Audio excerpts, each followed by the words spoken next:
Les amis de Wetch de Belgique et Zongi. Au centre porté, arme. Masolo ya bana poto ya solo et Zongi avec les amis de Wetch de Belgique. Pe masolo na biso ya mboka na ndenge moko ya bien. Les amis de Wetch de Belgique, média ya liboso ya diaspora, alimi à l'international. La Bango. Les amis de Wetch de retour à Kinshasa. Wow. Comme vous le savez, les amis de Wetch, émission à vérité, émission Oyo. Et nous l'avons maramba bien. En tout cas, Torozong est là toujours. Na ndenge tout ça là qui n'a bino na bané wane les kaki.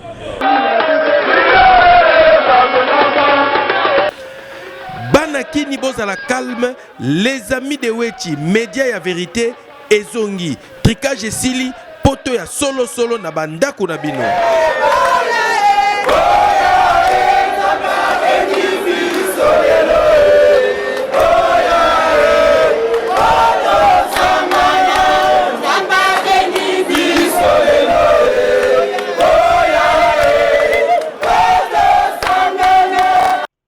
Bandeko balandi ya les amis de Wetch mbote ndenge boya bomesano tokutana na cadre ya émission na biso na micro ezali ndeko na bino Joël Matama les amis de Wetch RDC.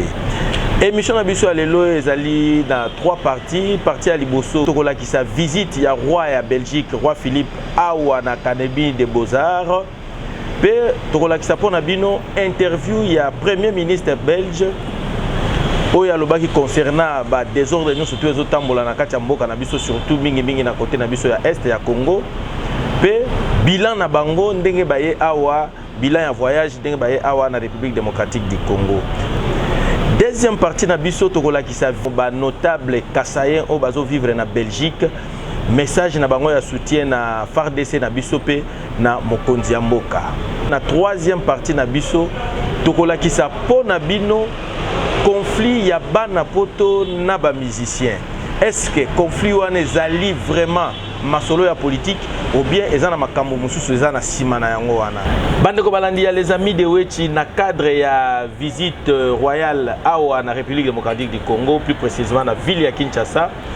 Tokomema bino na Académie des Beaux-Arts kuna roi belge akendaki ko visiter Académie des Beaux-Arts pe biso ba les amis de Wetch totuna ki ba question moi mituna na premier ministre belge a répondaki na ba micro na biso concernant ba situation nyon surtout oyo eza koleka na kati ya mboka na biso bolanda. Tout le monde espère que la violence cesse et je pense que le premier message à donner c'est un message d'apaisement, de tension communautaire et je pense que tout le monde devrait le répéter et dire mais calmons-nous, la violence ça n'aide personne. Quel pourrait être le rôle de la Belgique dans ce contexte aussi? Deuxièmement, je pense que la question de la RDC de respecter l'intégrité de son territoire, je trouve que c'est une question légitime. Juste comme la question de l'Ukraine de protéger son territoire est une question légitime. Donc je pense que si ça s'applique pour l'Ukraine, ça s'applique pour la RDC aussi. Mais tout le monde doit prendre ses responsabilités. Les voisins et les pouvoirs de la RDC aussi, tout le monde doit prendre ses responsabilités pour que, s'il y a des ingérences, arrêter ces ingérences. Alors, la Belgique, vous savez, je pense que premièrement, les politiques doivent se parler. Ils doivent se parler fréquemment, parce que c'est quand même un problème qui est urgent. Et qui date, hein. Qui est un peu en croissance de nouveau. Si on estime que la Belgique peut jouer un rôle, on est prêt à jouer un rôle, mais je pense que premièrement, les leaders politiques doivent se parler, ils doivent se parler fréquemment. Alors, dernière question. Quel est le ici Tout d'abord, c'était important de regarder le passé, et de regarder droit dans les yeux et d'exprimer ses regrets par rapport à une période qui était paternaliste, qui était discriminatoire, avec des exactions de la population.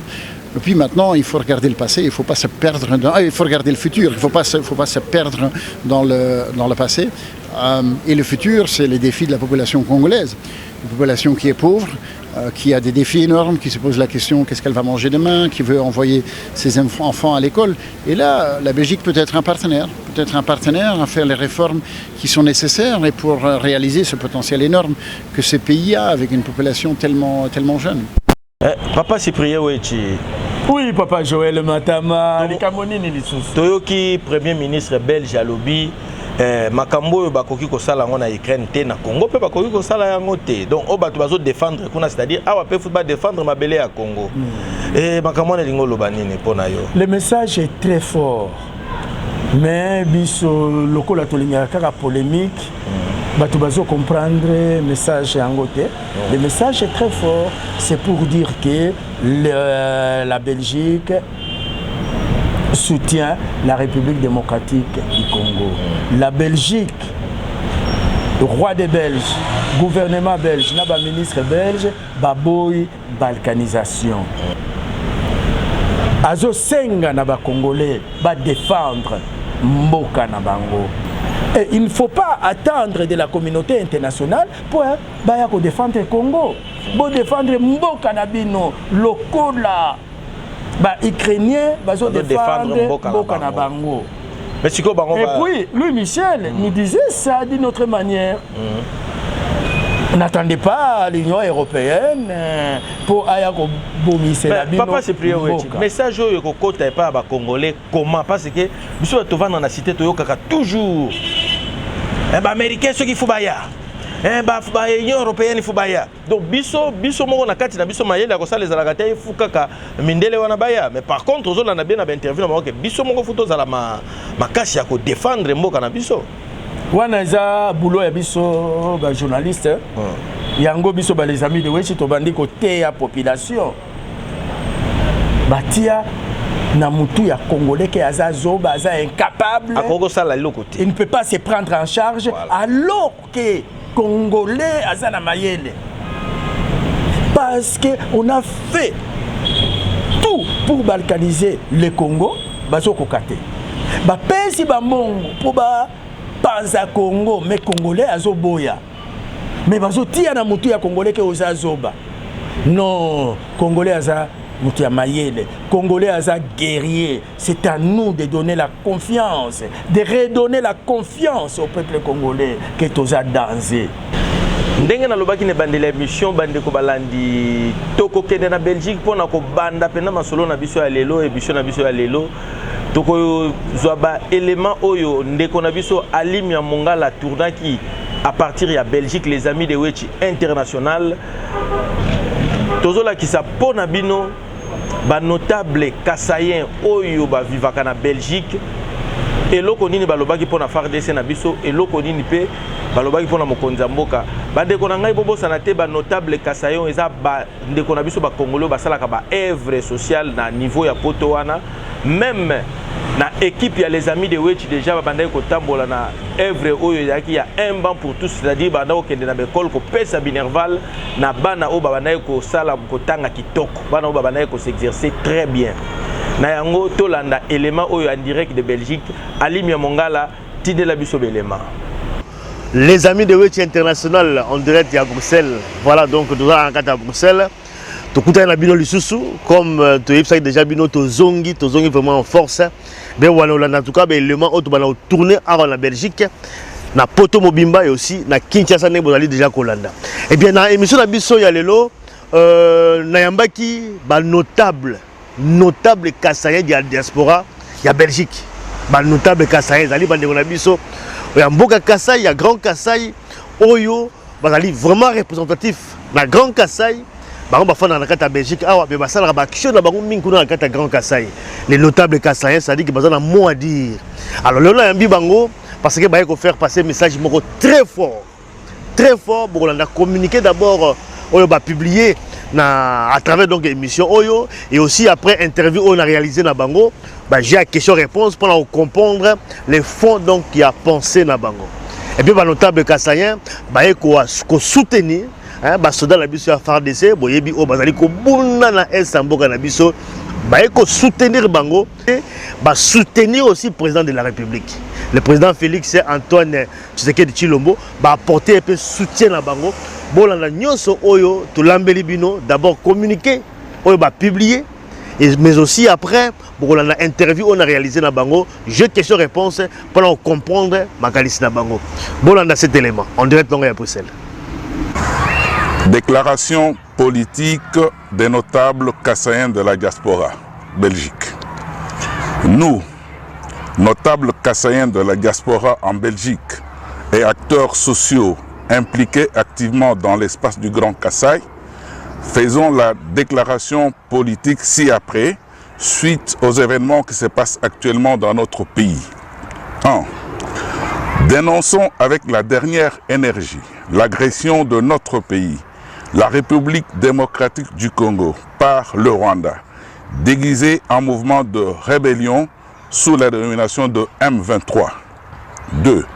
Par conséquent, soutenons le commandant suprême des forces armées et de la police congolaise, le chef de l'État, Félix Antoine Tshisekedi Tshilombo, dans ses stratégies débouter toutes les forces du mal, d'où qu'elles viennent, hors de notre territoire national.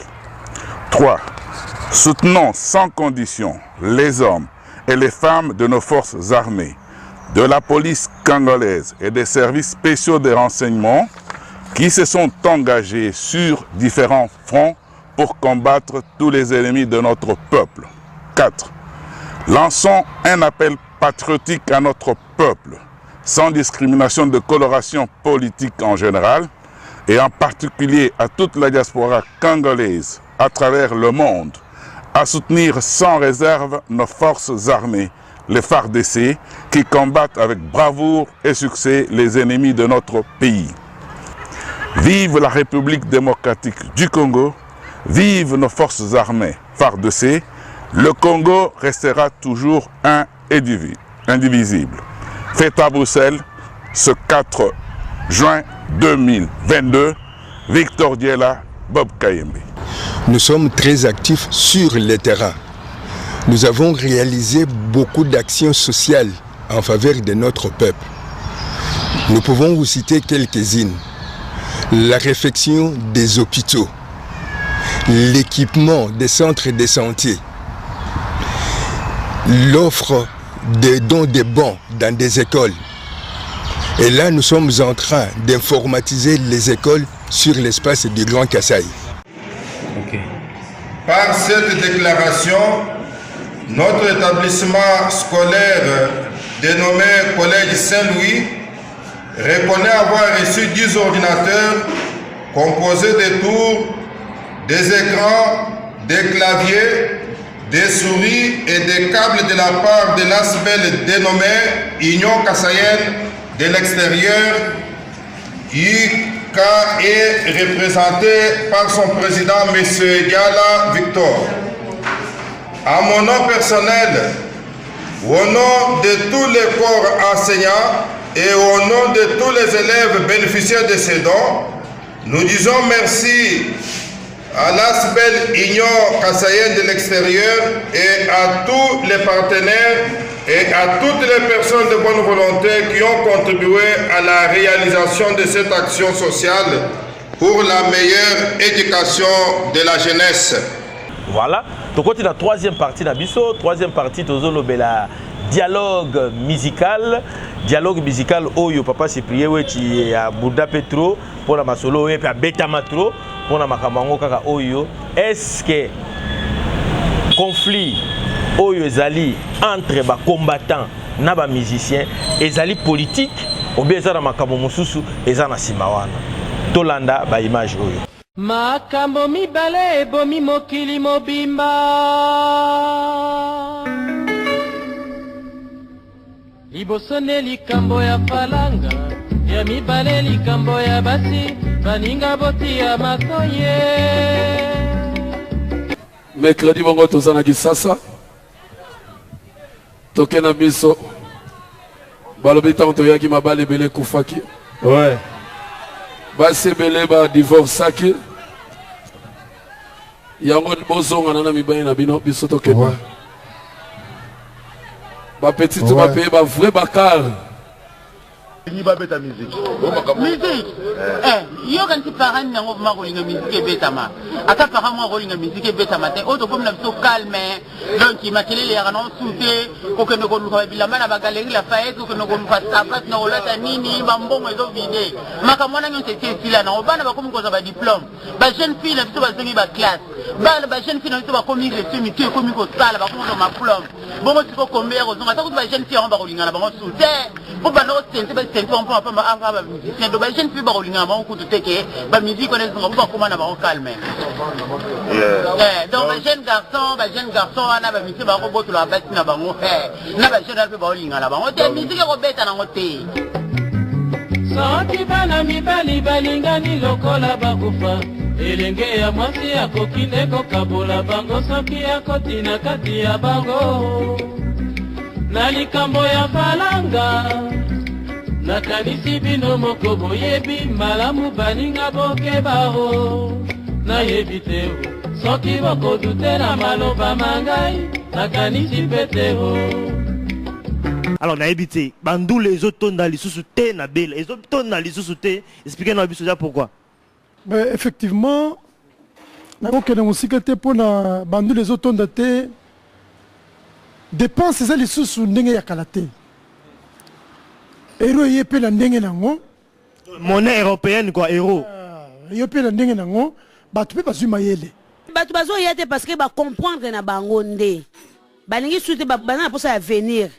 Que ba tonga bandako bazala bien quoi ezateke ba pesa ba bon pour ma musicien te yango soute donc ils allaient problème que ba comprendre que ba musicien bazonginda mingi bango ba sa elorote ba kabela ra bango ezande ngwana vraiment ndenge na comprendre na ndenge na ngai pe na ndenge tozoko monela na ndenge bango moko balobaka ke ba play o ba yemba banzembo ke basi ba comprendre lensu bakangi ya koti lubwaku ale kombo edindi mo ba yemba eli susu ezalite sabuka ina magasin papa yembela ye akoti lubwaku kombo ko na lisusu te yango ba mo comprendre yango balingi susu te ke ba pesa bambongo wana trop quoi ye mwana msatikali ne pia ka mais musicien ngindi na danger ezalaka te baza koto sabulote na ndenge nini. Bon, il y a exemple, biso sacrifiement mouké na biso, to fais sabango, mais le biso comme na kin, parce que bon, c'est que là msusu, to fais ça soit qui, to diero soit qui, et ça qui biso de ça to fais sabango, to bi ki bazaba ndeko na biso, mais ça comme na kin, lem sata moni okutu. Donc azo ba te que lem suyo sala po ye, azo moi 10 o na kin, lem sa comme na yo, abo sani que lem suyo to sala ye. Ngolo ba ke hermo na kin, so kuté na nduliste na kin, parti à danser donc, va beto kutu kara. Neta ebioti quoi. Mais na bi na kin yo so kuté na nduliste na, et comment marque le audience les sous. Pour bouler gaga ah ande tout monde a banqué non audience c'est ça mais son a comme na kana e ya bisi masekete et surtout so glem surtout lem susu a kuto to ma refula yo est-ce que yo ba kelem su ngai jine la pesa imbati ah oui baté donc moi ingratitude des abazana ko bunga bon bana moi ingratitude mo boy donc baso bo sana ke no fobi soto simba bango po sala kitoko wona kini mutagondi mao na na peso kaluji na kini kitoko donc na résumé moi muke ingratitude de musicien de sale ba mpia ke zo salema. Donc ingratitude des musiciens et puis basé sur régulièrement les travaux ils ont répétition ils ont soutenu muta comme de soit moi veste na moi car amonika koki so abeti moi concert na Bercy ni amoniki non pour na donc comme dans na top donc comme dans ndenge mo na sugi Michael sugi ni Yusundu na ngolo ba quoi ça ndenge wana ils ont tondaté pourquoi donc le lobby siko no lobby que non bato tondaté ba dépense comment calculer un problème ya monene ezali ngoyo ba dépense comment calculer parce que le loyo pour on a dépensé exemple 25 € bien 30 €, ils allaient au moins 5 à Semouli à 100 ans au Bimba. Bah, c'est pas donné à tout le monde. Hein? Alors, mais naïbité, si vous naïbité de lobby que si vous bateau, bazone goyate parce que bon et comme calcul le belé. Mais qu'est-ce qu'il faut pour la musicien? Il faut pas lier à paix, il faut pas vivre. Moussa n'a pas sur un ni ba conseil. Les musiciens, il faut baser sur les marchés, battre un produit moro ya bien, bah on peut pas lier à n'engue na bango. Si vous avez produit ma bien relié à n'engue. Hein? Okotanga kombo ba tout million okolia comment biso yeli kombo ba tout to lingi to ka ba tem moko boye likamo moko boye zali ko lo banzembo zali ko exprimer quelque chose hein et ça ko éduquer donc tu comprends ce que je vais parler hein zali ki banzembo par exemple okobanda kotanga ba kombo ba to kolongwa wa ti na mons kaka kombo na kombo to yoke loko bokote wana nzembo to yeli ngwana. Donc, bato va comme évoluer aussi, bato va comme évoluer, bah comment comprendre. Il faut toujours comprendre. Tout le monde a mbongo et le pamba. C'est comme mbongo toi tu habites dans l'ango. Pas si n'on peut commis. Donc, est-ce qu'il y a un problème il y a héros ou alors n'habiter peut-être biso peut tout le monde qui facilite un bon ezaki peut moins mingi. N'attend les gars qui bah m'de bah zuma maele bah coopérer ils ont mon la paix soutenir des ali bosso bah coopération tout ça et ils ont peur que na kada moramba. Nyonso tu wana olobi wana mbongo siko zotambola okoya ka pe lenge na ngoninge zotambola na maboko ya bato mbongo zotambola sute na bali kampo ya ba mise na biso bah na défaut moko surtout heure muta futi par exemple 30 € na ye yo zo ba na musique na 3 heures pour makaka banzembo mine vraiment muto na plaisir mo so ya ce concert vraiment na ndimita ko ya akoya te netinga vraiment na ke na susude ba concert ngai to na ke ne susude na préféré na yo ka on a cédé makambo mibale ebomi mokili mobimba liboso ne likambo ya falanga ya mibale likambo ya basi baninga boti ya matoye makambo mibale ebomi Congo na biso ya liboso ya mwasi na ya bongo. Okay. Tangu na lani makambo ya Dolpha Lobakino botikala na basi na bino. Tout d'abord ezana nous quatiser na nous fait na bato ba na succès parce que il y a zane na succès té. Tangu na période wana ezaki 2000 azaki na wenge maison mère azaki na succès wana. Période wana Adolphe asa na succès. Mais péjorativement nga na juger na façon na ngai bomo puisque za etando ya au moyen kolbate nga na kaniseli pona ye. Mais en tout cas, on a eu sa tata pour na boani azana ngo nga na yebela ki ekala. Akoka kolbani on te botika na basi parce que tango bagi bongo bato muso bazwa ki yango. Bazwa ki yango ya babimaka na basi na biso. Ngo monita muso place yo lobi nga keno tango bani ne bandeli na Genèse. Na bino ke kuba na yeba kite. Mon place ko ba kuba ngo place bandeli sus. E bimi na makambo basi na bango e na makambo politique esa ne sangisi. Yango pesi moto. Ezanga kinde boani ande na tata limisanga tango muso keza ko finga te na biga eza boania. A supposer que na 2016 ba musicien nyonso baboyi kobeta ba campagne électorale musique ekozonga na photo question mais wana to traiter yango yango na kumisa ki na bino ke na monio j'ai trouvé dans vous une boania quoi une sagesse na mona ki yango déjà na poussa na penza mose yango na bino na kati tango nazo ba kama mathématique awa na moko zo poussa nga déjà oyeba ki yango déjà mo poussa nga na loba mais li kama zo ba ngonde yango wana yango c'est ça le fait to ne retia na mesa na 2016 ceux qui tombe musique te tokozonga ou bien tokozonga te ceux qui bazongi te donc problème oyo eza mosusu eza conflit individuel il faut to koma na niveau wana ouais c'est kendaki mukile tikali comprendre alors on va benda ko mukile apo mbwazonga ba beza nini. On comprend? Yango objectif ya cesser yango mona ba maigrissement ba congolais moi méchant. Et puis ce qui aussi compromis, toi ya na parlement, bazwa loi na campagne électorale bo benga nano ba musicien te parce que critique na biso ezoko kwea ba protéger nano ba musicien ba beta campagne ya mutu moko te total. Pas wetinga na le baraki non na ebité mambongo ya kukamata politique okotsa ba musique eza ermo kozanga koyeba. Mbongo yo ozo baby ça pour ba musicien wana ozo passer na caisse na mbongo na yote ma poche na yote mbongo na ozo pesa ba musicien wana yo ba musicien ozo ba yemine ba voter yo ya kana na politique na malamu ba baby sinde culture ne ba musicien nde ba baby sinde art nde ba musicien ba les musiciens savaient que non art réseau tout en até art réseau tout en até entre art et la politique réseau tout en até les musiciens devaient s'abstenir na bloko wana raison siko on a moni lilo na ki keno eza problème ya bana ba combattant na poto ainsi ki na basi na bango ba musicien na biso so ba ke ba concert kuna ba sakana na basi na bango ba sakana na bana na bango on a yo ki siko mais auparavant na yo ka pe mamusus maintenant je ne sais pas vrai ça puis faux ça papa to tu renda reportage hein réaction na yo. Bon, réaction na ngai ne na landi reportage selon bana poto nde ba lobel makambango ba ko sape na ba raison ba musicien quelque part ba sape ben grand ba ko ya poto ba nini ba bana poto ba salika ndenge zalaka moi forme moi nini le moi poto so a se retrouver na Kinshasa musicien na pe abotele sous be compréhension ni ko s'occuper na eta bosani o nyonso tout o ya sala pona na poto bon yango bon pe ba to vie pe ba poto ngo ba rompe ndenge koma ba difficulté ya ba larme rompe belé bon ya ba monika ke ba fana bango pe quand ba bana ba ben grand ba fana ba ya rappel sous-souté. Ah bon, selon ngai ndena landi vraiment bana poto quelque part na bango pe ba koza na raison. Parce que les musiciens après savoir ce qu'il boit qui va payer mongo trop mouton sur la mongo ta qui a changé les côtés. Donc bah il faut comprendre peu bana poto que bah banda ko sala peu moi ba rebelle ba mongo vraiment bando bébé ça peut pas ba musicien ça ba mongo so peut pas ko sala na ngoma kambo belé mais kiti ya bango kaka na ba musicien ba yo kana ba zong ça réconciliation. Et puis le problème aussi so yo soulever hein, et ça problème à ba momi Non, attends, eta ke mobile na rose pe na bloka bongo ta.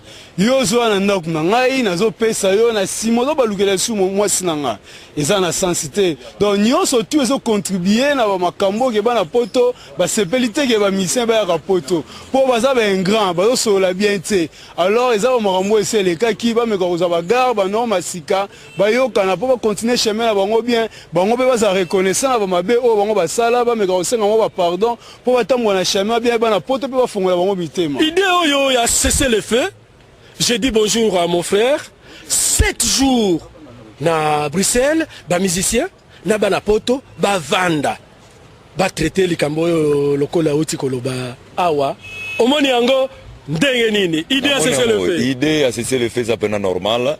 Donc place tout batu bazali mabeza kana malamu zalaka mais faut ba yuka na bavanda ba yuka na bazunga ni bazalaki kala. Donc pour nanga c'est ça. Donc bazaba na mboka faut ba yuka na bazunga. Donc ça makamwa ni politique ni neza entre bana poto na ba musicien. Donc va cesser le feu nka ba lobi wana cesser le feu. Baluka basa la réconciliation bazunga na bomoko ba musicien pe ba kena ko beta musique tala ba musicien ba umele belé wana kitsa ba misusu ba mona kata poto te kaka pona makamwango. Donc faut ba yuka na bazunga pena amiable ndenge zalaka. Bon, Papa Cyprien Wechi, to tu kolanda image oyo. Makambo ya Ferregola ya 45 jours, azana kacho, juste bon, on comprend rien du tout. Est-ce que on appelle ça dans cadre ya makambo ya ba combattant, ba dialogue musical ou bien juste c'est quoi? Qu'est-ce qui ne va pas na poto entre ba to bazo vanda na poto na ba musicien oyo bazo uta na Kinshasa? Makambo mibale et boma mokili oyo. Mwasi na mbongo. Ya liboso origine ya conflit eza basi. Bana poto babana koyamba bandeko na bango po ba dominer mokili mobimba. Effectivement, à la période wana, Dombolo et Dominaki mokili mobimba avec l'appui et le soutien financier Yabana Poto. Or, selon la loi des regroupements familial, ceux qui ont botti na belge directement, au commis parent, belge. Il y a un enfant belge. Donc, aux en a droit, Bapé Sayo, séjour. Aux en a droit, ceux qui ont lingi, au sengi, séjour. Alors, les musiciens et belé, bon, excusez-moi, il terme. Ba senta banana biso po bazwa doki après ba bendi ba doki ndeto ando yoka ba musu bazo ganga wa moi je suis le père ya bana ya français je suis le père ya rien na ba condition wana problème ya liboso e uti wana ba mosusu yoke bulo atikali na mama na bana tala kaka makambo boma mboka problème ya liboso e bana wana ya mibale bana poto babane kobeta kayu bazwi mbongo bapesi ba musicien. Maintenant au lieu ba musicien bazala un peu reconnaissant envers bana poto et surtout ceux qui va refouler yo va occuper yo te et pesi ba to kanda la basi na jalousie hein, je peux dire maintenant la jalousie bana poto ba bana organiser ke ba musicien ba zaneti ba musicien ya kala oh ba musicien ba na esprit o wana ezali o ndenge lobi wana ezali parti boko ya conflit parce que Bokechupe a ego kota sous dans conflit. Pas yé pas Bokechupe azalaki te. Ya azalaki na kini. Azalaki na kini ya yaki na 2002. Ayaki na 2002. Oyo nazolo ba makambo ya 2001 Bokechupe azana kini. Bokechupe ye na 2002. Bokechupe ego kutaka kopa sombi yango. Maintenant ezaneti babotoli yo mwasi. Soko bandi kolela. Ah. Ba omona yo neti voilà neti yu mama boye ozaka na kanda ozola kisaka ki ngai me na kati ngai na kati eza yote ozoluka moi prétexte maintenant na 2006 l'air ba yeko betela Raïs. Musique. Il y a élection. Toujours prétexte. Baza ba collabore. Bato bazo kufa. Na Goma, na S. Bako beta lisusu musique te. Wana pe nam tokolo bato benga ngoto ba motema mabete entre-temps po soki obeteli Kabila Nzembo eza mbongo parce que toka ba monsieur muso ba nozo ba 300,000 pour kaka na Nzembo moko ayembeli Kabila ba pesi mbongo wana entre-temps combattant nani bana poto kuna bazo souffrir so ba raisonner na basi na bango bazwaki na mbongo na bango bazwaki ba yako zo susu ba 300,000 pa ya Kabila donc automatiquement il faut oui, comme l'ami de mon ennemi est mon ennemi. Voilà. C'est ça le problème. L'ami de mon ennemi est mon ennemi. Musicien ami à Kabila. Voilà. Kabila Aza concurrent, il y a IDPS. Donc Bino EP boza ba ennemi nangai. Voilà. Voilà l'origine, il y a conflit. C'est pourquoi, les amis de Wechi, to sengaka dialogue musical sous l'égide de ma chef coutumier. Makambo yo, to memayango na ba chef coutumier. Bavandisi bana poto, bavandisi ba musicien, batuna batu, ba sanzi. C'est quand même dossier mon peu faut ici la paix quand même. Où meli? Bon, il faut dialogue coutumier. Devant ba chef coutumier. Bana ba Congolais nyonso ba yeba makambo oyo ba musicien ba sala bana poto au départ ba yambaki ba ndeko na bango no yiba même na ba boutique il paraît ba ko yiba mituka pour pas pesa ba musicien ba sala pe ba prison ba sala pe ba prison oui mais maintenant aussi et pour le moment leur ba kati ba concert ba tu ba vandi ba bango calme ba couple est stabilisé.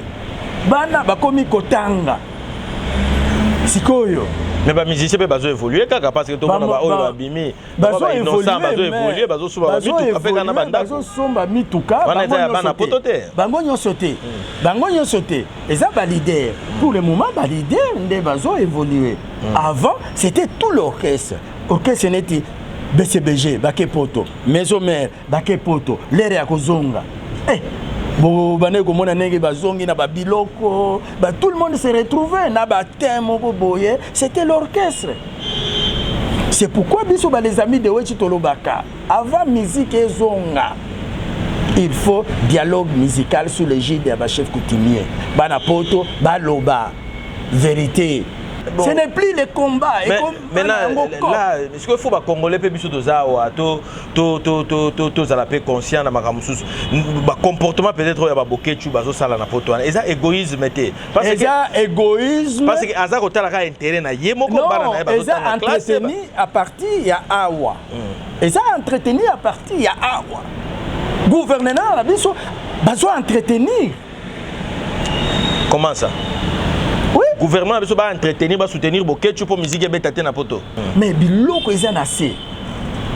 Au komona ministère moko bazo kende poto na ba conférence ou bien na forum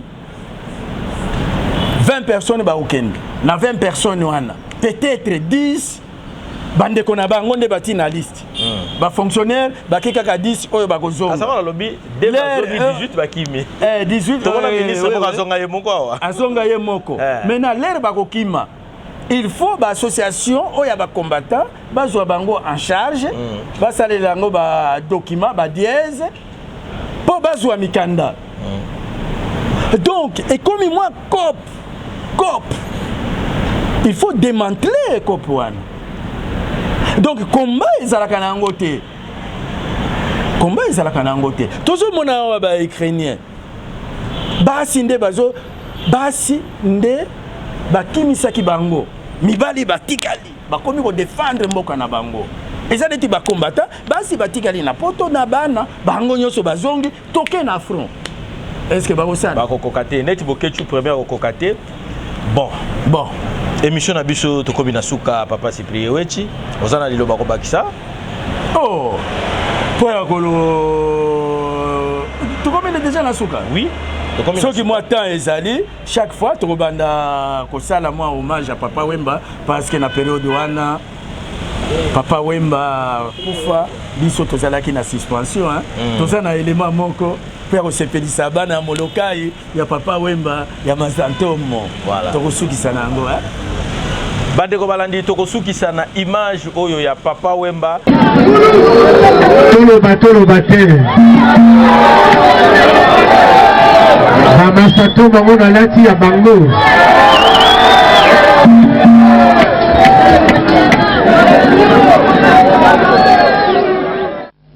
Uzolo barabo de filaki. Mais ça fait Papa Wemba omoni Masato molelo oyo muto alobela bango pena mingi za King Kester mené muto abike no muto memango pote na biso ba congolais quoi. Bon, comment expliquer que le babenga ye babengi yo, comment ça? Mais je crois que c'est pas à moi de reposer cette question-là. Nangana Yebaki, oui, effectivement, mon jeune frère, King Kester Emera, est mené à Kouamambo. Yemutabane Koloba Makawa Masato. Mais Nangana Zako Yebaki Masato, Oya Zako Loba, Izalaki, Mande Funanga Teki, Oya Pakola, Oya Teki, Oya Teinture ya Pembe. Nga Zako Kanisangonde Ndinge Wana. Nazako Kanisangote ke Yabilamba ou Komano. Ngazo kansaka ke le roi de Masatomo na nga sala ki look na ye oya mandefu quoi. Enfin pour ne pas le gêner, pour ne pas nakota na polémique ce qui a nini ya la petit nanga vanda na kata village molokai donc nako critiquer te mais nga na yebaki ke le roi de Masatomo ezaki pona look wana mandefu. Pour ba petit na ye tout oya Dream Team. Bango tout pe basala ki look wana ya mandefu. Donc moi je pensais que c'était ça.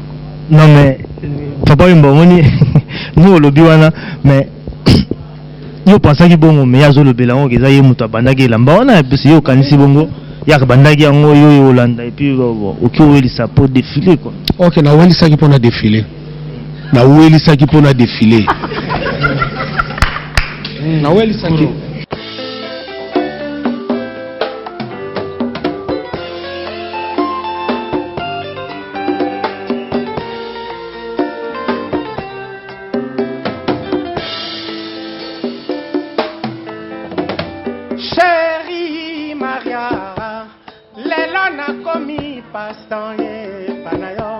Ponazangi mosolo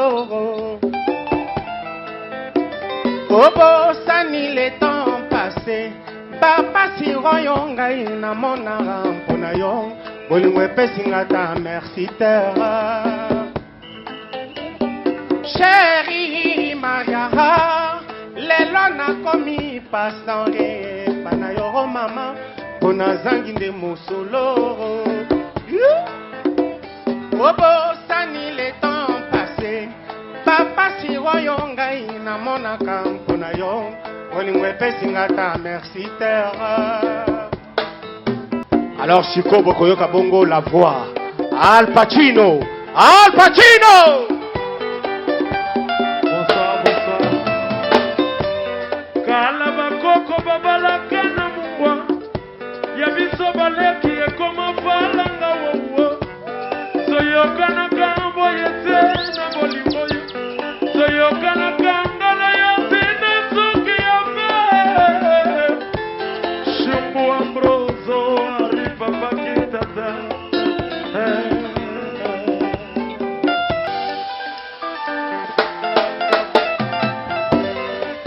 Sa Majesté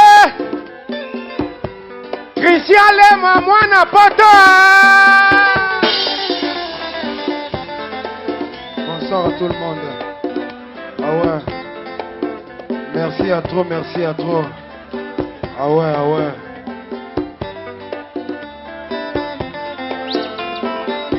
Mandola bella mi amore. Mandola bella Enrique Le Manzila. Mandola bella MC Panda. Liliana.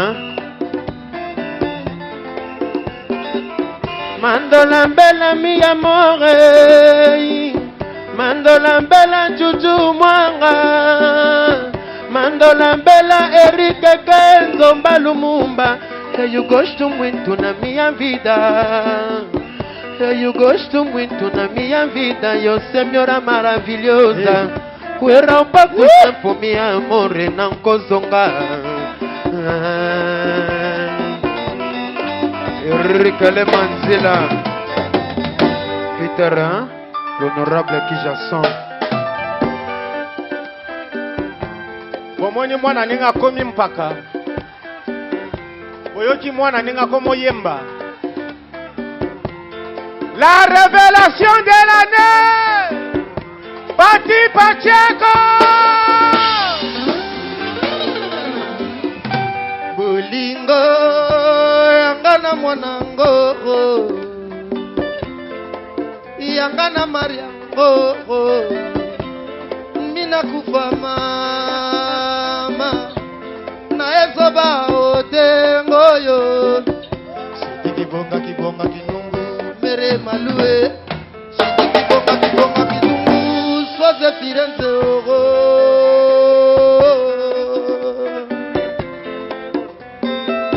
Bolingo yangana mwanango, mina kufa ongo na ezoba maleo poninie, na ezoba bebe mwamba matobula, na ezoba joli ngayo. Kibonga kibonga kinungu teronzima, kibonga kibonga kinungu.